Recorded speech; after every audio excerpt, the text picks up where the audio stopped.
നമസ്കാരം. മലയാളി വാർത്തയിലേക്ക് സ്വാഗതം. ഇറാനിൽ വീണ്ടും ഭൂചലനം. തെക്കേ ഇറാനിലാണ് ഭൂചലനം ഉണ്ടായിരിക്കുന്നത്. റിക്ടർ സ്കെയിലിൽ 5.9 തീവ്രത രേഖപ്പെടുത്തിയിരിക്കുന്ന ഭൂചലനമാണ് ഇറാനിൽ റിപ്പോർട്ട് ചെയ്യപ്പെട്ടിരിക്കുന്നത്. എന്തായാലും തെക്കേ ഇറാനെ ആകെ നടുക്കിയിരിക്കുന്ന ഒരു ഭൂചലനമാണ് ഉണ്ടായത്. തീവ്രത അല്പം കൂടുതലുള്ള ഒരു ഭൂചലനം തന്നെയാണ് തെക്കേ ഇറാനിൽ സംഭവിച്ചിരിക്കുന്നത്. അതേസമയം നേരത്തെ ഇസ്രായേലുമായുള്ള സംഘർഷം നടക്കുന്നതിനിടെ ഇറാനിൽ റിക്ടർ സ്കെയിലിൽ 5.1 തീവ്രത രേഖപ്പെടുത്തിയ ഭൂകമ്പം ഉണ്ടായിട്ടുണ്ട്. പക്ഷെ അതൊരു ആണവായുധ പരീക്ഷണം നടന്നതാണോ എന്നതടക്കമുള്ള ഒരു സംശയമൊക്കെ ശക്തമായിരുന്ന സാഹചര്യമായിരുന്നു. സംനാൻ നഗരത്തിന് തെക്കു പടിഞ്ഞാറ് 37 കിലോമീറ്റർ അകലെ 10 കിലോമീറ്റർ താഴ്ചയിലായിരുന്നു അന്ന് ഇറാനിൽ ഭൂചലനം ഉണ്ടായത്. US ജിയോളജിക്കൽ സർവേ ആണ് ഇതുമായി ബന്ധപ്പെട്ടുള്ള കൂടുതൽ വിവരങ്ങൾ അന്ന് പങ്കുവച്ചത്. മേഖലയിലെ സംഘർഷം അത് കണക്കിലെടുത്ത് ഇറാൻ ആണവ പരീക്ഷണം നടത്തിയതിന്റെ ഫലമായാണോ ഈ പ്രകമ്പനം ഉണ്ടായത് എന്നതടക്കമുള്ള ഊഹാപോഹങ്ങൾ നിലനിൽക്കുന്നുണ്ടായിരുന്നു. മാത്രമല്ല, ഇസ്രായേൽ ആക്രമിച്ചിട്ടാണോ ഇത്തരത്തിലൊരു ഭൂചലനം ഉണ്ടായതെന്ന മറ്റൊരു സംശയം മറു സൈഡിൽ നിൽക്കുന്നു. അങ്ങനെ രണ്ട് സംശയങ്ങൾ അന്ന് ആ ഒരു ഭൂചലനം, ആ ഒരു പ്രകമ്പനം അതുമായി ബന്ധപ്പെട്ട് ഉയർന്നതാണ്. സംഭവത്തിൽ അന്ന് ആളപായമൊന്നും ഉണ്ടായില്ല. നേരിയ നാശനഷ്ടങ്ങൾ മാത്രമാണ് അന്ന് റിപ്പോർട്ട് ചെയ്യപ്പെട്ടത്. മാത്രമല്ല, ഇറാന്റെ സൈന്യം നടത്തുന്ന സംനാൻ മിസൈൽ കോംപ്ലക്സും സംനാൻ ബഹിരാകാശ കേന്ദ്രവും സ്ഥിതി ചെയ്യുന്നതും ഈ പ്രദേശത്താണ് എന്നതും ഏറ്റവും ശ്രദ്ധേയം. ഇറാന്റെ ആണവ കേന്ദ്രങ്ങൾ ലക്ഷ്യമിട്ടായിരുന്നു ഇസ്രായേലിന്റെ ആക്രമണം നടന്നിരുന്നത്. പക്ഷേ ആ തരത്തിലുള്ള സാധ്യത തള്ളിക്കളയാനാകില്ല എന്ന നിരീക്ഷണമൊക്കെ ആ സമയത്ത് ഇറാനിലെ ഒരു ഭൂകമ്പം അല്ലെങ്കിൽ ഒരു പ്രകമ്പനം ഉണ്ടായപ്പോൾ അത്തരത്തിലുള്ള നിരീക്ഷണങ്ങളൊക്കെ ശക്തമായിരുന്നു. ലോകത്ത് കൂടുതൽ ഭൂചലനങ്ങൾ റിപ്പോർട്ട് ചെയ്യുന്ന രാജ്യങ്ങളിൽ ഒന്നാണ് ഇറാൻ. പ്രദേശത്തിന്റെ ഭൂമിശാസ്ത്രപരമായ പ്രത്യേകത അത് ഒരു കാരണം തന്നെയാണ്. രാജ്യത്ത് പ്രതിവർഷം ശരാശരി 2100 ഭൂകമ്പങ്ങളാണ് അനുഭവപ്പെടുന്നത്. ഇതിൽ ഏകദേശം 15 മുതൽ 16 വരെ ഭൂകമ്പങ്ങൾ 5.0 അതിൽ കൂടുതലോ തീവ്രതയിൽ ഉണ്ടാകുന്നതാണ്. കഴിഞ്ഞ ദിവസം റസാവി ഖൊറാസാൻ പ്രവിശ്യയിലെ കാഷ്മാറിനടുത്ത് 4.2 തീവ്രതയിലും ജൂൺ 17 ബുഷർ പ്രവിശ്യയിലെ ബോറാസ്റ്റിനടുത്ത് 4.2 തീവ്രതയിലും ഭൂചലനങ്ങൾ ഉണ്ടായതും ഏറെ ഭയമുളവാക്കിയിരുന്നു. മാത്രമല്ല, ഇസ്രായേൽ ഇറാൻ സംഘർഷം വലിയ രീതിയിൽ പിന്നിടുന്ന സാഹചര്യത്തിൽ ഒരു പ്രകമ്പനം ഉണ്ടാകുമ്പോൾ അത് ജനങ്ങളെ വലിയ രീതിയിലാണ് ബാധിച്ചത്. യുദ്ധക്കെടുതി കാരണം ടെഹ്റാനിലും ടെൽ അവീവിലും ഒരുപാട് പേർക്ക് ജീവൻ നഷ്ടമാകുന്ന സാഹചര്യമുണ്ടായി. വ്യാപക നാശനഷ്ടങ്ങളുണ്ടായി. അതിനു പിന്നാലെ ഭൂചലനവും കൂടി ഉണ്ടായപ്പോൾ വലിയ രീതിയിലുള്ള ആശങ്കയാണ് പ്രദേശത്ത് ആ സമയം ഉണ്ടായത്. ഇനി നമുക്ക് മറ്റു ചില വാർത്തകളിലേക്ക് കൂടി പോകാം. National centre for seismology report ചെയ്തത് പ്രകാരം ഇന്ന് പുലർച്ചെ ടിബറ്റിൽ 3.0 തീവ്രത രേഖപ്പെടുത്തിയ ഭൂകമ്പമുണ്ടായി. ഇന്ത്യൻ സമയം പുലർച്ചെ 3:25 10 കിലോമീറ്റർ ആഴത്തിലായിരുന്നു ഭൂകമ്പമുണ്ടായത്. റഷ്യയുടെ കിഴക്കൻ മേഖലയിൽ ഉണ്ടായ വൻ ഭൂചലനവും രാജ്യത്തെ ഒന്നടങ്കം നടുക്കിയതാണ്. പിന്നാലെ റഷ്യയിലും ജപ്പാനിലും സുനാമി തിരമാലകൾ ആഞ്ഞടിച്ചതും നമ്മളെല്ലാം കണ്ടതാണ്. വലിയ രീതിയിലുള്ള ആശങ്ക സൃഷ്ടിച്ചതാണ്.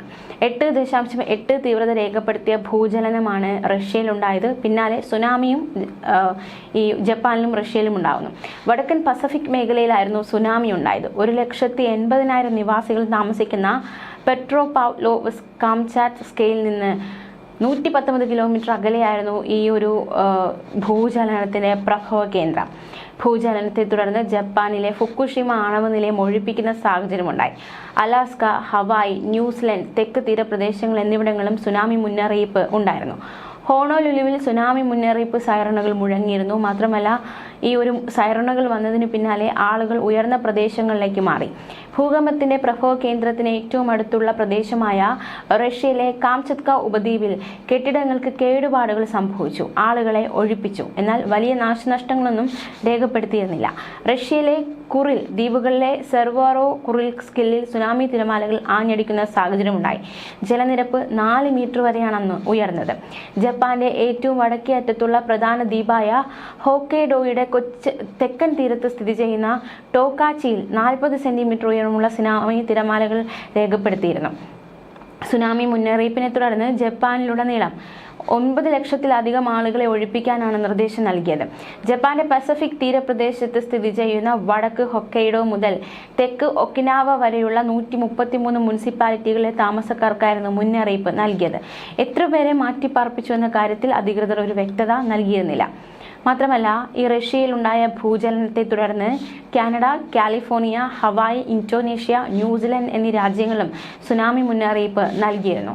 റഷ്യയുടെ കിഴക്കൻ കാംചത്ക ഉപദ്വീപിൽ ബുധനാഴ്ചയായിരുന്നു 8.7 തീവ്രത രേഖപ്പെടുത്തിയ ശക്തമായ ഭൂകമ്പം ഉണ്ടായത്. ലോകം ഒന്നടങ്കം ഈ ഭൂചലനത്തിൽ വിറച്ചു ഭയന്നു. മാത്രമല്ല ന്യൂജേഴ്സിയിലെ ഹാസ്ബ്രൂക്ക് ഹെയ്റ്റ്സിൽ ഈയിടയ്ക്ക് ഭൂചലനം ഉണ്ടായി. റിക്ടർ സ്കെയിലിൽ 3.0 തീവ്രത രേഖപ്പെടുത്തിയ ഭൂചലനമാണ് ഉണ്ടായത്. ഭൂചലനത്തിന്റെ പ്രകമ്പനം ന്യൂയോർക്ക് നഗരത്തിന്റെ മിക്കയിടങ്ങളും അനുഭവപ്പെടുകയുണ്ടായി. പരിക്കുകളോ നാശനഷ്ടങ്ങളോ ഒന്നും റിപ്പോർട്ട് ചെയ്തിരുന്നില്ല. അതുമാത്രമല്ല ഹാസ്ബ്രൂക്ക് ഹെയ്റ്റ്സിൽ നിന്ന് 6 മൈൽ താഴെയായിരുന്നു ഭൂചലനം ഉണ്ടായത്. മിഡ് ടൗണിൽ നിന്ന് 13 മൈൽ അകലെയുള്ള ബർഗൻ കൗണ്ടിയിലും മാൻഹട്ടൻ, ഹെൽസ് കിച്ചൺ, ദ ബ്രോങ്സിലെ റിവർഡെയിൽ, സ്റ്റേറ്റൻ ഐലൻഡ് എന്നിവിടങ്ങളിലും ഈ ഒരു കുലുക്കമുണ്ടായി. ഗാർഡൻ സ്റ്റേറ്റിന്റെ ചില ഭാഗങ്ങളിലും 10 സെക്കൻഡ് കുലുക്കം അനുഭവപ്പെട്ടു. ന്യൂജേഴ്സിയിലെ നട്ലയിൽ 2 സെക്കൻഡാണ് കുലുക്കമുണ്ടായത്. ന്യൂജേഴ്സിയിൽ കഴിഞ്ഞ ആഴ്ചയിൽ നേരിയ തോതിലുള്ള 6 ഭൂചലനങ്ങൾ രേഖപ്പെടുത്തുന്ന സാഹചര്യമുണ്ടായി.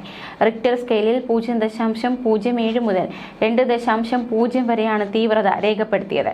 17 മണിക്കൂർ ഇടവേളയിലാണ് 6 ഭൂചലനങ്ങളും ഉണ്ടായത്. ന്യൂയോർക്കിൽ കഴിഞ്ഞ ഏപ്രിലിൽ ഉണ്ടായ ഭൂചലനം റിക്ടർ സ്കെയിലിൽ 4.8 തീവ്രത രേഖപ്പെടുത്തി. അഫ്ഗാനിസ്ഥാനിലെ ഹിന്ദുക്കുഷ് മേഖലയിൽ ഭൂചലനമുണ്ടായി. റിക്ടർ സ്കെയിലിൽ 5 തീവ്രത രേഖപ്പെടുത്തിയ ഭൂചലനമാണ് റിപ്പോർട്ട് ചെയ്തത്. 123 കിലോമീറ്റർ ആഴത്തിലായിരുന്നു ഭൂകമ്പം ഉണ്ടായത്. നാശനഷ്ടങ്ങളോ ആളപായമോ റിപ്പോർട്ട് ചെയ്തിരുന്നില്ല. അഫ്ഗാനിസ്ഥാനിലെ ഹിന്ദുക്കുഷ് പർവ്വത നിരകളിൽ ഭൂകമ്പ പ്രവർത്തനങ്ങൾക്ക് സാധ്യതയുണ്ടെന്ന് റെഡ് ക്രോസ് നേരത്തെ തന്നെ മുന്നറിയിപ്പ് നൽകിയതാണ്. ഇന്ത്യൻ യുറേഷ്യൻ ടെക്ടോണിക് പ്ലേറ്റുകൾ കൂടിച്ചേർന്ന നിരവധി ഫോൾട്ട് ലൈനുകൾക്ക് മുകളിലാണ് രാജ്യം സ്ഥിതി ചെയ്യുന്നത്. മാത്രമല്ല ഈയിടയ്ക്ക് തെക്കൻ ചെങ്കടലിൽ ഭൂചലനം അനുഭവപ്പെട്ടു. സൗദിയിലെ ജിസാനിൽ നിന്ന് 150 കിലോമീറ്റർ അകലെയായിരുന്നു ദക്ഷിണ ചെങ്കടലിൽ ഭൂചലനം രേഖപ്പെടുത്തിയത്. റിക്ടർ സ്കെയിലിൽ 4.68 തീവ്രത രേഖപ്പെടുത്തിയ ഭൂചലനമാണ് ഉണ്ടായത്. പ്രാദേശിക സമയം ഉച്ചയ്ക്ക് 3-4 മണിക്കാണ് ഭൂചലനം രേഖപ്പെടുത്തിയത്. സൗദി അതിർത്തികളിൽ നിന്നും ജനവാസ മേഖലകളിൽ നിന്നും വളരെ അകലെ മാറിയായിരുന്നു ഭൂചലനം ഉണ്ടായത്. സ്ഥിതിഗതികൾ സുരക്ഷിതമാണ് എന്ന് സൗദി ജിയോളജിക്കൽ സർവേ വക്താക്കൾ അറിയിച്ചിരുന്നു. മാത്രമല്ല ഈയിടയ്ക്ക് ആൻഡമാൻ നിക്കോബാർ ദ്വീപുകൾക്ക് സമീപം ബംഗാൾ ഉൾക്കടലിൽ 6.3 തീവ്രത രേഖപ്പെടുത്തിയ ഭൂചലനമുണ്ടായി. നാഷണൽ സെന്റർ ഫോർ സീസ്മോളജിയുടെ കണക്കനുസരിച്ച് ഭൂകമ്പത്തിന് 10 കിലോമീറ്റർ ആഴമാണ് ഉണ്ടായിരുന്നത്. ലോകമാകമാനം ഭൂചലനങ്ങളും ഭൂകമ്പങ്ങളും ഉണ്ടാകുന്നു. നമ്മുടെ ഡൽഹിയിലും ജൂലൈ 22-ന് രാവിലെ ഡൽഹിയിലും ദേശീയ തലസ്ഥാന മേഖലയിലും നേരിയ ഭൂചലനം അനുഭവപ്പെട്ടു. അത് വലിയ രീതിയിലുള്ള ആശങ്കയാണ് ജനങ്ങൾക്ക് സൃഷ്ടിച്ചത്. ഫരീദാബാദ് പ്രഭവ കേന്ദ്രമായി 3.2 തീവ്രത രേഖപ്പെടുത്തിയ ഭൂചലനമായിരുന്നു അന്നുണ്ടായത്. വസ്തുവകകൾക്ക് നാശനഷ്ടമോ ജീവഹാനിയോ റിപ്പോർട്ട് ചെയ്തിരുന്നില്ല.